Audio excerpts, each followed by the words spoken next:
Hey everybody, my name is Mr. Curtis. I teach band here at Zimmerman Middle School, and today we're going to be talking about trombone basics.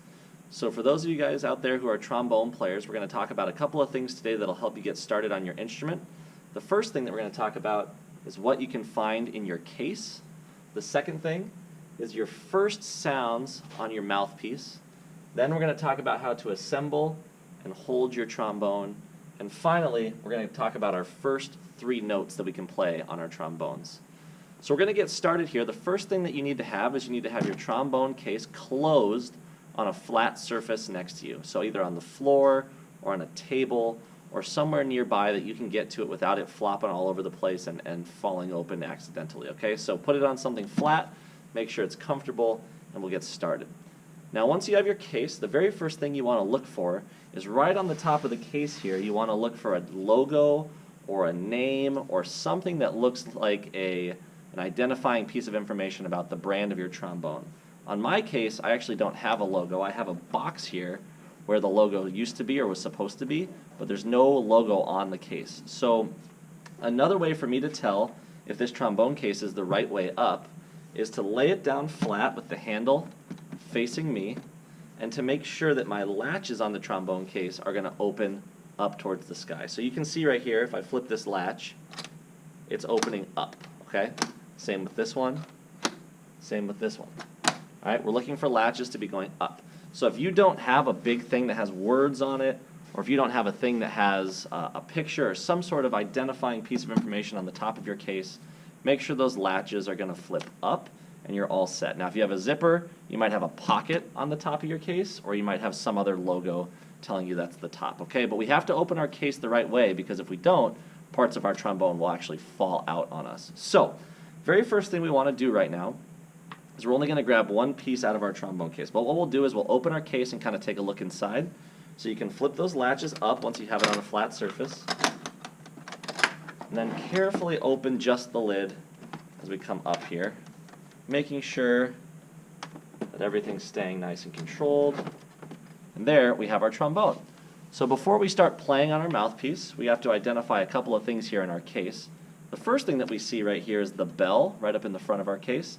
This is the part that projects the sound of our trombone. Looks like this. This is a bell of the trombone. We're going to attach that to our trombone later. The second thing you'll see under this protective flap is the slide. Now to get that slide out, which we don't need to do yet, you will unbuckle and open that flap. But we're not going to pull out the slide quite yet. We'll leave that in our case. Finally, you're going to find a couple of different flaps that have stuff inside of them, both here and here. Your case might have a flap in a different spot, but most of the time those cases hold those, have those flaps in roughly the same spot. And that's where you're going to find cleaning supplies, slide grease, maybe a brush, and your mouthpiece will probably be hiding in one of those. Now I've already taken my mouthpiece out of my case here. I have it sitting behind me. But in your case, please try to find your trombone mouthpiece. It looks like this. If your trombone is brand new, it might still be in a bag. It might be in a little plastic thing. Just rip that off, okay? Your trombone mouthpiece is the only thing you need from your case right now. So once you have that out, please take your trombone case, close it up, and flip those latches closed again so that we know that our trombone is safe, okay? So once we've got our trombone case latched closed, we're ready to start with our mouthpiece. Now our second stage here, we've learned about what's in the case, not too much to worry about there. Now we have to talk about how to make a first sound on the trombone. So the very first thing you do, the very first thing I always teach my students is to say the word poom with a big M at the end. Poom. Another way to do this is to think about the word M, like M&M, and making the M really, really long. What we're looking for is those nice tight corners. I call them the pillars of power, because this is where all the power comes from. So take 2 fingers and poke yourself right here in the corners of your mouth. Feel how strong those muscles are. If they're really, really ooey gooey, you're not going to have a really good trombone sound. You're looking for those nice tight corners, and we get that by saying the word poom. You can feel those muscles tighten. Another thing to think about is maybe like if you just ate something really sour, like a big lemon drop candy or like a Warhead or something, have that really tight sour face. Either way, we want those nice tight muscles there, but we want the middle of our lips to be very gooey. Blah, blah, blah, blah, blah, blah. Really, really loose, because that's what's going to flop around and buzz to make the sound on our trombone. So if I take my mouthpiece here, you can see it'll eventually fit right on the front of my face there. But we're not going to quite do that first. What I want to try is to get our lips to buzz without the mouthpiece. So, say your word, your band face is poum. We call that the embouchure. That's the funny French word for your band face. And your band face is going to be poum with a nice M, lips closed. And all we're going to do is we're going to try to shoot air through our closed lips really, really fast. We want them to flop against each other. We want them to create a lot of good sound. It's going to be kind of funny, kind of feeling weird, kind of tingly. But give it your best shot and see if you can get this sound to come from your lips. So I'm going to make my band face, poum, and I'm going to blow a lot of air. And I'm actually going to start it with a P right now just to get a little extra spark. So it sounds like this.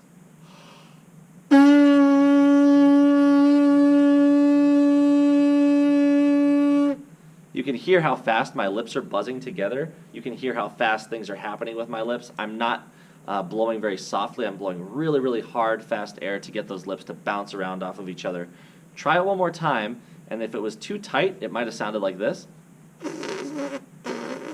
which makes it a lot harder. We want those lips to be nice and gooey in the middle with our nice tight pillars of power in the corners here, okay?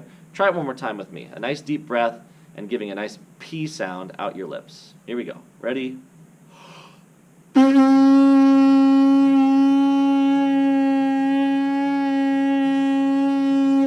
It's a fun thing to do. It's kind of a goofy sound.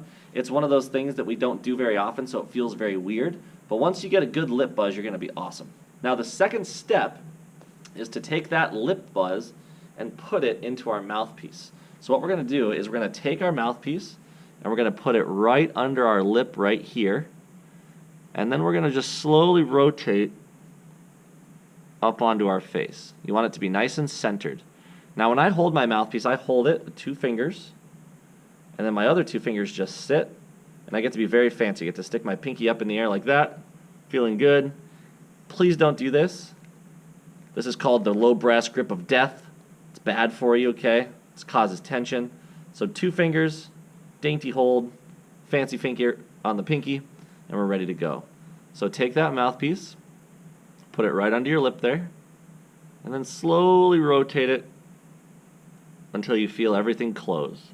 Now you can try it with your band face, poum.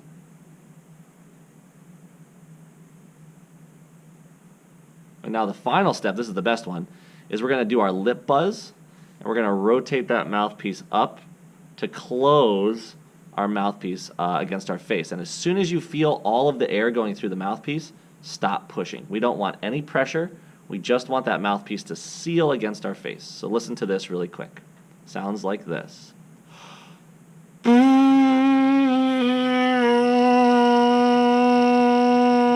And as soon as my mouthpiece hit my lips, I stopped moving, I kept it there, and I kept the buzz going. Try it again and do it with me. Band face, poum.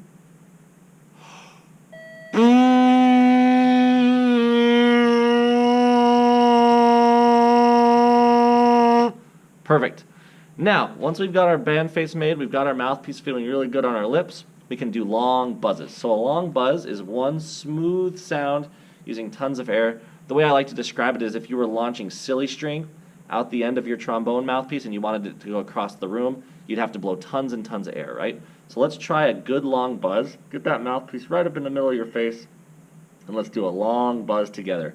Still using those corners, that nice band face, and blowing tons of fast air through your lips so they buzz really loud. We want this to be really loud, really vibrant, and not choppy at all. Here's a really good buzz so you can hear it. Ready? I'm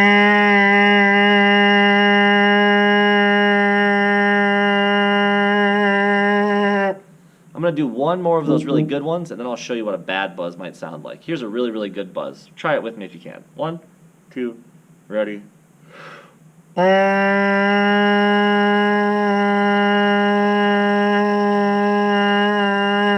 Amazing. Now, if you're having trouble doing this, your buzz might sound something like this.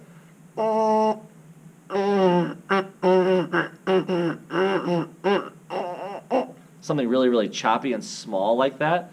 And my best advice to you is to let your lip loose and buzz, and make sure you're blowing just tons of really fast air. I tell my kids they have to breathe into their belly, and then they have to push all that air out right through their mouthpiece, launching that spaghetti noodle, launching that silly string all the way across the room. You want it to go like all the way to the other wall of your bedroom or all the way to the other wall of your band room, getting a really nice buzz. Try it one more time with me here. 1, 2, ready.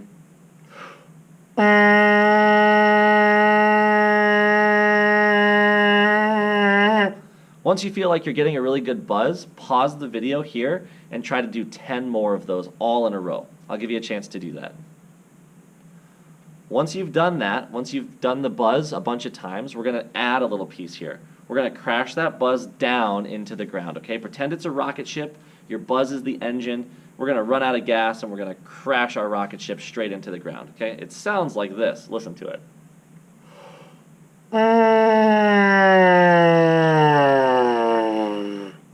Did you hear it?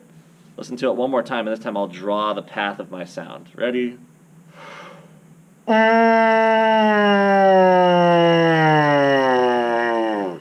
the way that I'm doing that is I'm taking those nice tight lips and I'm slowly loosening the middle of my lips. That gooey part, I'm making more gooey. Corners stay strong. Watch it without the mouthpiece.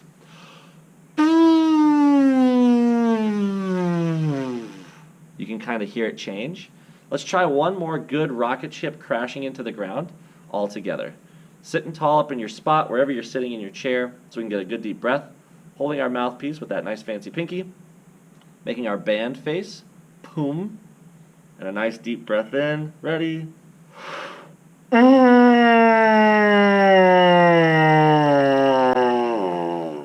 Awesome. Pause the video here and try to do crashing our rocket ship 10 times in a row. See if you can make it last even longer every time. Good luck.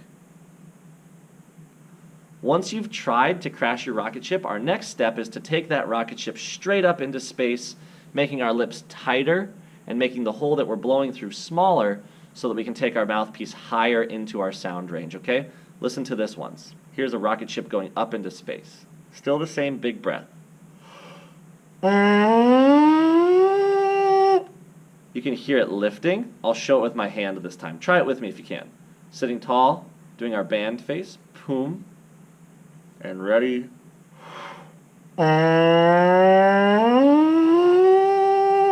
And the way that we do that is by tightening our lips, making the hole that we're blowing through really tiny, and thinking about that silly string launching even further, really getting that air going fast. Try it one more time with me. Big breath in. Ready.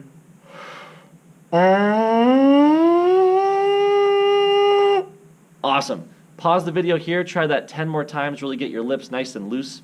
And we'll come back to the next step. Our final step on the mouthpiece is going to be doing sirens, where we go up and down and all around on our mouthpiece with our sound. You can call it a roller coaster, you can call it a siren, whatever you want to call it. We call it sirens because it sounds like kind of like a police siren.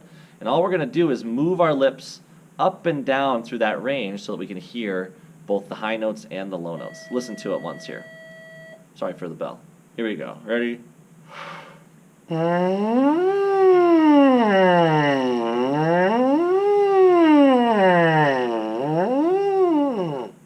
You can hear it going up and down and all around, and the way that I'm doing that is by keeping my corners tight, my pillars of power, and letting my lips in the middle loosen and tighten. Loosen and tighten, okay? Try it with me once. Sitting tall, band face, boom, mouthpiece centered, and a huge breath. Ready?